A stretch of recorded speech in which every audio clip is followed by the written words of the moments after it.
तर इकडं फायनली वेळ आली होती चव्हाण साहेबाच्या डोळ्याची पट्टी काढण्याची आणि डोळ्याचं ऑपरेशन कसं झालंय काय चेक करण्याचं. तर मी त्यांना चष्मा आणला होता कारण त्यांचा चष्मा ओटीमध्ये राहिला होता. तर मी न्यू आणला आणि ओपन केला आणि त्यांच्या डोळ्याची पट्टी बाकी होती. सो मी तो घातला. हे कपल खूप छान होते, आजी आजोबा खूप मस्त होते, खूप कॉमेडी होते. तर ते मागं हिंडत होते, त्या पुढं चलत होत्या. ॲक्च्युली त्या बाबाचं ऑपरेशन झालेलं होतं आणि माझ्या ना शेजारी एक मावशी बसलेल्या होत्या. तर त्यांना काय वाटलं मी चष्मा घातला होता, तर त्या मला विचारतात कधी झालंय ऑपरेशन. मी म्हणलं काल. तर मग त्या म्हणल्या म्हणजे मी चव्हाण साहेबाचं म्हणून सांगत होते की काल झालंय म्हणून. तर त्या म्हणल्या अच्छा कोणत्या डोळ्याचं झालंय. मी म्हणलं त्यांच्या उजव्या. मग म्हणल्या बरं कधी काढली पट्टी. मी म्हणलं नाही आता काढायची. मग म्हणल्या चष्मा कसा लावलाय. मी म्हणलं म्हणजे यांचं झालंय मी ते नवीन आणलाय म्हणून लावलाय. तर असं झालं. मग त्याच्यानंतर सुट्टी झाली आणि आम्ही निघालो. तर शिवला वडापाव खूप आवडला होता.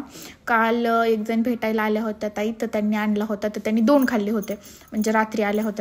तर आम्ही जाताना पण त्याला वडापाव घ्यायचा ठरवला. ते इकडे बघा चव्हाण साहेब वाटाणीच खात आले होते एक हातामध्ये आणि बाकी आणले होते त्याच्यासाठी माझ्यासाठी.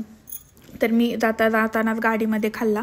खूप टेस्टी लागतो. तर शिवला आवडला होता म्हणून स्पेशली त्याच्यासाठी घेण्यासाठी पलीकडून गाडी घेतली, नाहीतर इकडून रस्ता होता.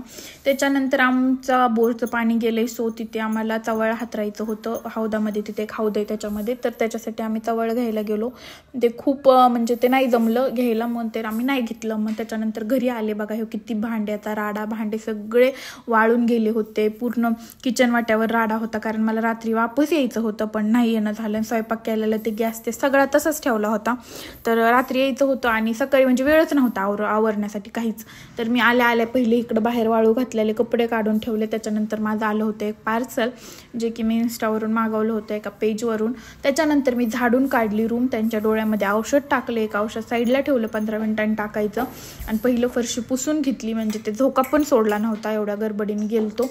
आणि त्याच्यानंतर मी टाकली खिचडी, डाळ खिचडी चव्हाण साहेबासाठी, त्यांना मोमो आणि मम्मीने माझ्यासाठी भाकरी आणि ती सगळ्या भाज्यांची मिक्स भाजी शेतातून पाठवून दिली ती पप्पाकडं.